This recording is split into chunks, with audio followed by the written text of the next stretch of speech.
I decided to surprise my wife Patricia at her office with lunch. When I told the security guard I was the CEO's husband, he laughed and said, "Sir, I see her husband every day. There he is coming out right now." My name is Leonard Murphy, I'm 58 years old, and I've been selling insurance for 30 years. Until that Tuesday afternoon in March, I thought I knew everything about my wife of 30 years. Boy, was I wrong. It started innocent enough. Patricia had been pulling those crazy 14-hour days again, running Meridian Technologies like it was her personal kingdom. She'd been CEO for 8 years now, making around $180,000 a year. I brought in about $95,000 from my insurance agency. We weren't rich, but we were comfortable in our $285,000 house. At least I thought we were. Everything seemed normal and secure to me. That morning, she'd rushed out without her usual coffee and forgot the sandwich I'd made her. I figured I'd drive downtown and bring it to her office. Maybe we could grab a quick bite together, something we hadn't done in months. The idea seemed sweet and spontaneous, a nice break from our routine. The Meridian building was one of those glass towers that made my modest insurance office look like a closet. I parked in visitor parking, grabbed the brown bag. I walked through those intimidating glass doors feeling a bit out of place. Everything about this building screamed money and corporate power that I wasn't used to. The lobby stretched up 3 stories with marble floors that echoed every footstep. Modern art hung on the walls, and everything screamed expensive corporate success here. The security desk was marble and chrome, real fancy stuff positioned right in the center. The guard's nameplate read Howard Brooks, a nice enough guy. He was probably mid-40s with graying hair and a professional demeanor. His uniform was crisp and he carried himself like someone who took his job seriously. "Good afternoon," I said, walking up with what I hoped was confidence. "I'm here to see Patricia Murphy." "I'm her husband, Leonard." Howard looked up from his computer screen, and something weird crossed his face. Like he was trying to solve a puzzle he didn't understand completely. His eyebrows furrowed slightly, and he tilted his head. There was genuine confusion in his expression, like I just said something that didn't make sense. "You said you're Mrs. Murphy's husband?" His voice had this confused tone that made my stomach tighten. There was genuine bewilderment in his expression now. "That's right. Leonard Murphy. I brought her lunch." I held up the bag, suddenly feeling foolish. The coffee was getting cold in my other hand. Then Howard did something that still gives me chills. He laughed. Not a polite chuckle, but a genuine, bewildered laugh that echoed through the marble lobby. It was the kind of laugh you make when someone tells you something so absurd you can't help yourself. His reaction made my blood run cold with confusion. "Sir, I'm sorry, but I see Mrs. Murphy's husband every day. He just left about 10 minutes ago." Howard gestured toward the elevators like this was natural. "There he is now, coming back." His voice was matter-of-fact, like he was pointing out something as obvious as the weather outside today. I turned around and watched this tall guy in an expensive charcoal suit stride through the lobby. Mid-40s, dark hair perfectly styled, confident walk that owned every room. His shoes were polished to a mirror shine, and everything about him screamed success and authority.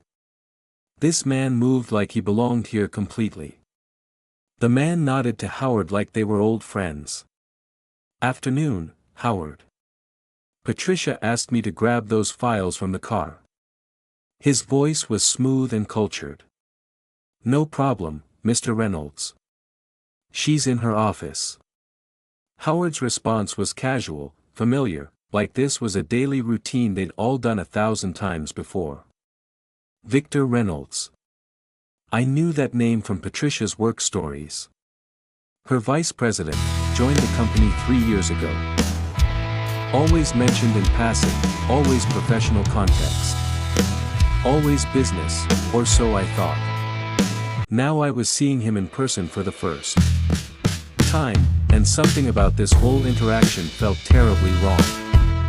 My hands went numb around the coffee cup. The brown bag crinkled as my grip tightened involuntarily. Everything in me wanted to speak up, to correct this misunderstanding. But my voice had completely vanished. I stood there like a statue, unable to form words, watching this scene unfold in front of me. Howard was looking between Victor and me now, genuine confusion creasing his features. His eyes darted back and forth like he was watching a tennis match. "I'm sorry, sir, but are you sure you're Mrs. Murphy's husband? Because Mr. Reynolds here is married to her." The words came out hesitant and confused. The words hit me like a physical blow. Married to her. Present tense. Not, claims to be, not. Thinks he is, but a simple statement that shattered everything. Victor stopped walking, his attention drawn to our conversation. When his eyes met mine, I saw something flicker across his face. Not guilt, not surprise, but recognition. He knew exactly who I was. "Is there a problem here?" Victor's voice was smooth, controlled, the voice of someone accustomed to managing difficult situations in corporate boardrooms. Something cold and calculating went through my mind in that moment. Every instinct screamed at me to explode, to demand answers, to create the scene this situation deserved. But 30 years of handling insurance fraud claims had taught me to stay calm and gather information first. Never show your hand until you know exactly what you're dealing with. "Oh, you must be Victor," I said, forcing my voice to remain steady. "Patricia's mentioned you." "I'm Leonard, a family friend. Just dropping off some documents for Patricia." The lie tasted bitter in my mouth, but it bought me precious time to think. I needed to understand what was happening here before I made any moves. Victor's shoulders relaxed slightly, but his eyes remained watchful. There was intelligence there, and caution. He was evaluating me just as carefully as I was studying him. "Ah, yes. Patricia's mentioned you too." Had she? What had she said? And why was this man who worked for my wife being introduced as her husband? "She's in meetings most of the afternoon, but I can make sure she gets whatever you brought." His tone was perfectly professional, perfectly normal, as if we weren't having the most surreal conversation. I handed over the coffee and sandwich, my movements mechanical. "Just tell her Leonard stopped by." My voice sounded distant to my own ears, like someone else was speaking. "Of course." Victor's smile was perfectly professional, as if we hadn't just had the most bizarre interaction of my life. He turned and walked toward the elevators with confident strides. I walked back to my car in a daze, my legs moving without conscious direction. The March air felt sharp against my skin, but I barely noticed the cold. Everything looked the same as when I'd arrived 20 minutes ago. Same parking lot, same building, same blue sky overhead. But my world had fundamentally shifted beneath my feet. Sitting in my car, I stared at the building through my windshield. 30 years of marriage. 30 years of sharing a bed, a home, dreams, fears, inside jokes. 30 years of believing I knew this woman completely. And now I was sitting here wondering if any of it had been real at all. My phone buzzed with a text from Patricia, running late again tonight. "Don't wait up. Love you. Love you." The words that used to comfort me now felt suspicious and hollow. I started the car and drove home through familiar streets that suddenly felt foreign. Our neighborhood looked the same, but I felt like a stranger passing through. Our house came into view, the blue colonial we'd bought when Patricia made partner at her previous firm 15 years ago. The garden we'd planted together our second year. The mailbox with both our names printed in careful script. Everything exactly as I'd left it, except now I knew it might all be built on lies. Inside, the silence felt different. It wasn't the comfortable quiet of a home waiting for its occupants to return. It was the hollow emptiness of a stage set. I made myself a cup of tea and sat at the kitchen table, staring at nothing. My mind kept replaying the scene at the office, searching for explanations. But there was only one explanation that fit, and it was one I wasn't ready to accept. Not yet. I needed more information before I could believe it. That evening, I did something I'd never done in 30 years of marriage. I became a detective in my own life, examining familiar things with new eyes. I started with the obvious places, her home office, looking through papers and documents. Everything seemed normal at first. Work papers, company letterhead, business cards from clients. Then I found something that made my insurance investigator instincts kick in. A restaurant receipt from Antonio's, the Italian place downtown where we'd celebrated our anniversaries. Dated 6 weeks ago for 2 people. $74.50. I remembered that night clearly because Patricia told me she was having dinner with a potential female client from Portland. I'd even talked to her around 9:30 that night. She'd sounded relaxed, happy, talking about landing a big new account. I'd been proud of her dedication.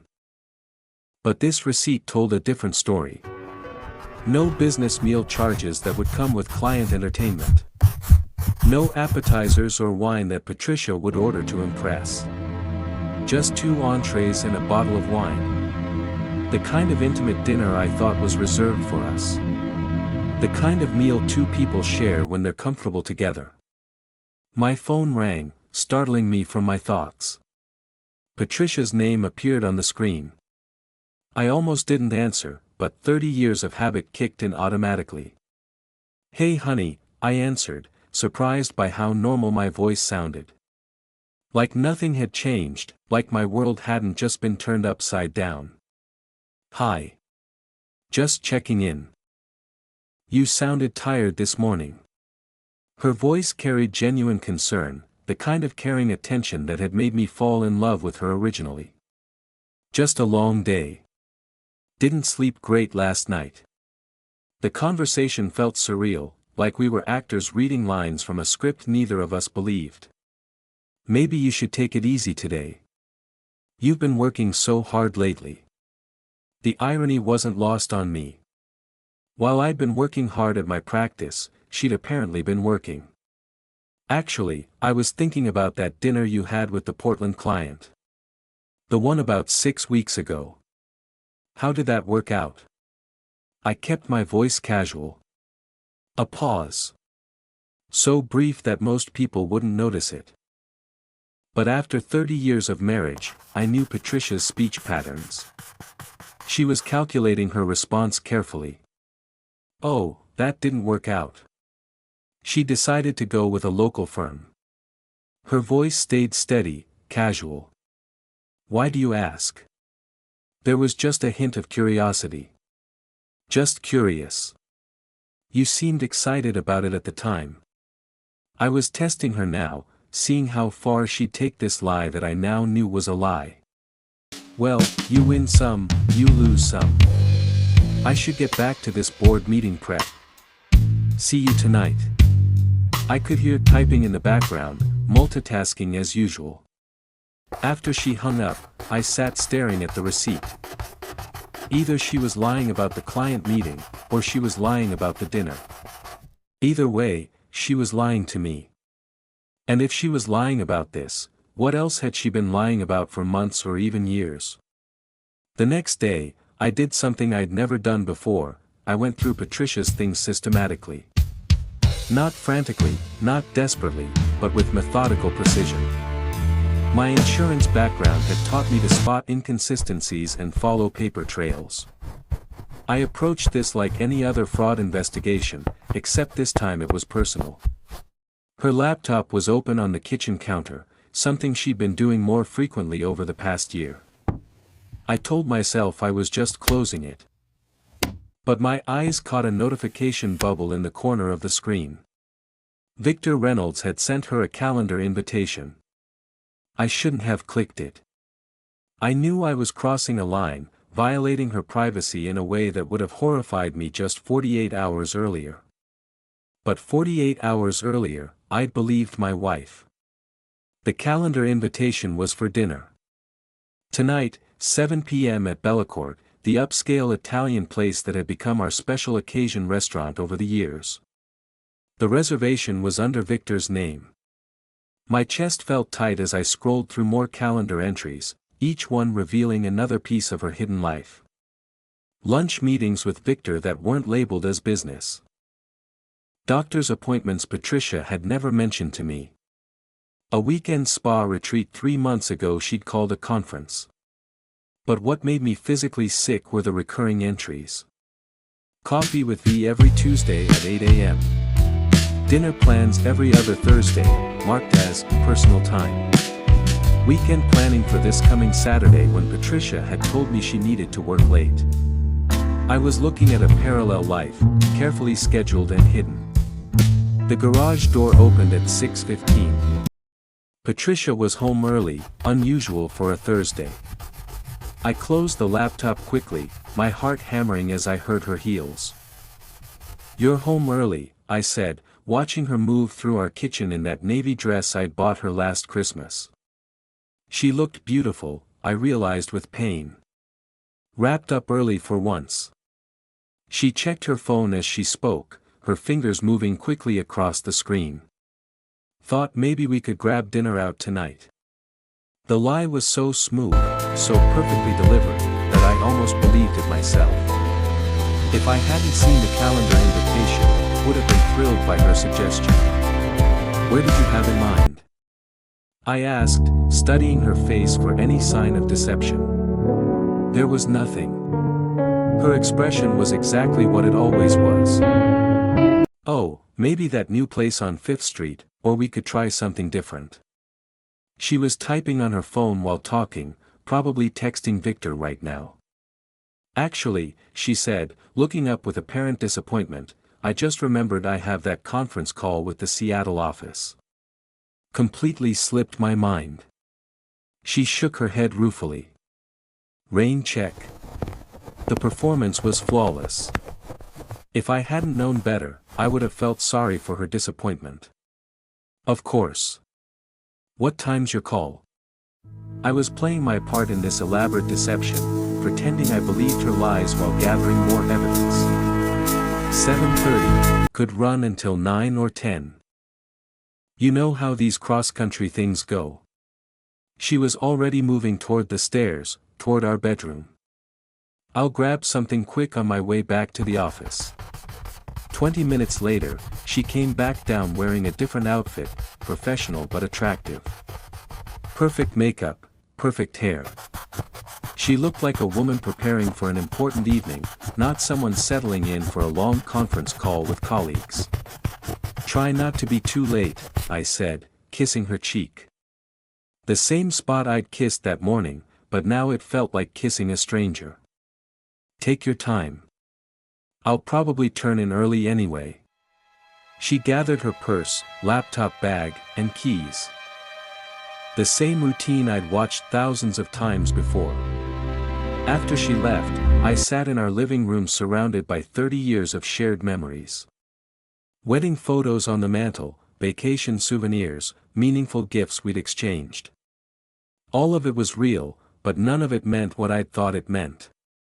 Every object seemed to mock me with its false comfort and security. At 8:30, I found myself driving past Bellecourt.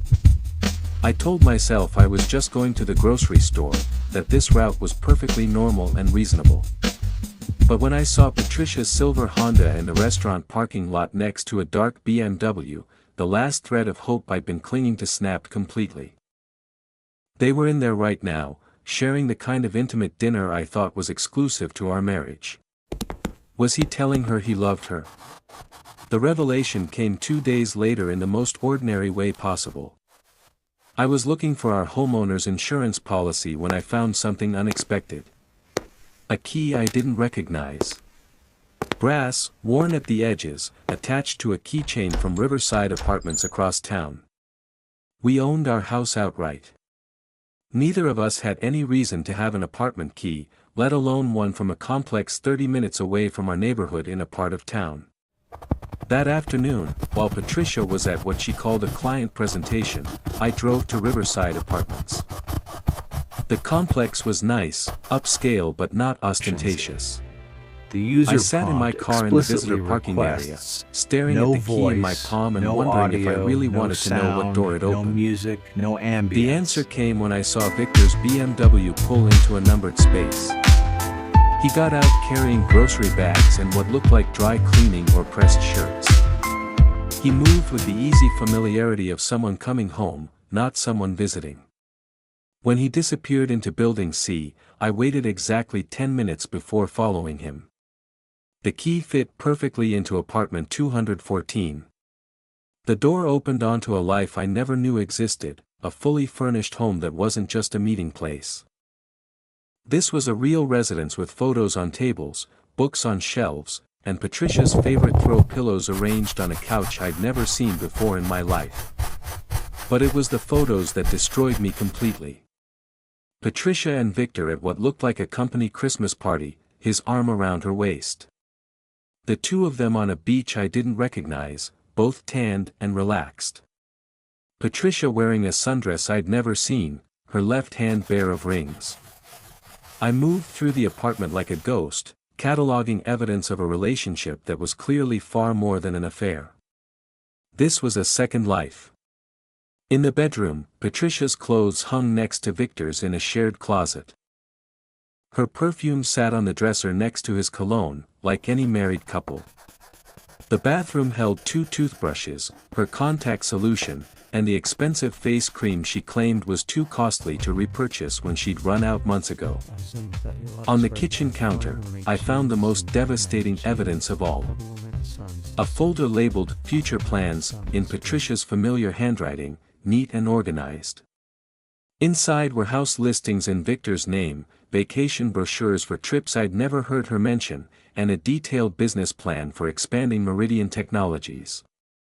But at the bottom was something that made my hands shake.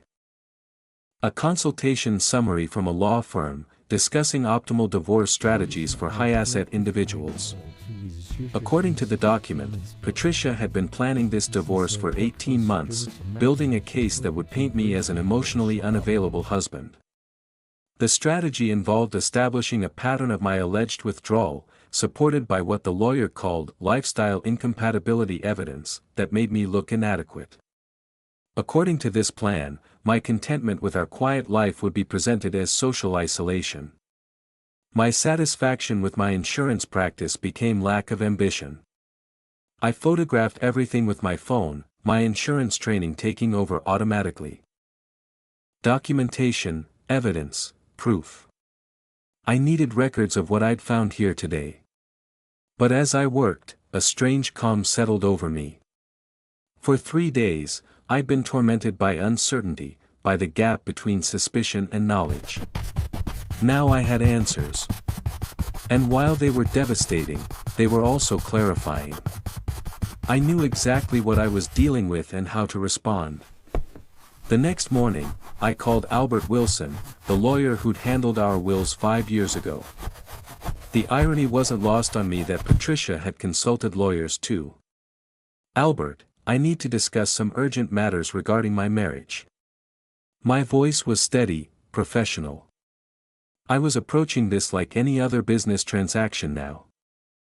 "Leonard, this is one of the most calculated divorce strategies I've seen in 30 years of practice," Albert said after reviewing my evidence and photographs. "But your wife made a critical mistake. She planned this assuming you'd be unprepared and uninformed. The fact that you discovered everything changes the entire dynamic." Over the next 2 hours, Albert walked me through my options. Patricia's adultery mattered, even in a no-fault state like ours. Her documented manipulation mattered more. But there was something else. My insurance background had taught me to spot financial irregularities, and Patricia's spending patterns had been bothering me for months. Albert, I've been analyzing our finances. Our joint expenses have been running $40,000 more than Patricia's salary for the past 2 years. I've been subsidizing everything. I thought I was contributing to our shared future, but she's been using our joint money to fund her life with Victor. I showed him spreadsheets. Albert's eyebrows went up as he studied my financial analysis. That's marital asset fraud, Leonard. She's been using community property to support an adulterous relationship. But I wasn't done yet. That afternoon, I did something that went against 30 years of supporting Patricia's career without question or interference. I called Eugene Thompson, chairman of Meridian's board of directors. Eugene and I had met several times at company functions over the years. Eugene, I need to bring something to your attention regarding corporate governance issues at Meridian. It's complicated, but the board needs to know. I spent 20 minutes carefully outlining what I'd discovered, focusing on facts and avoiding personal details about my marriage. Eugene listened without interruption, his questions sharp.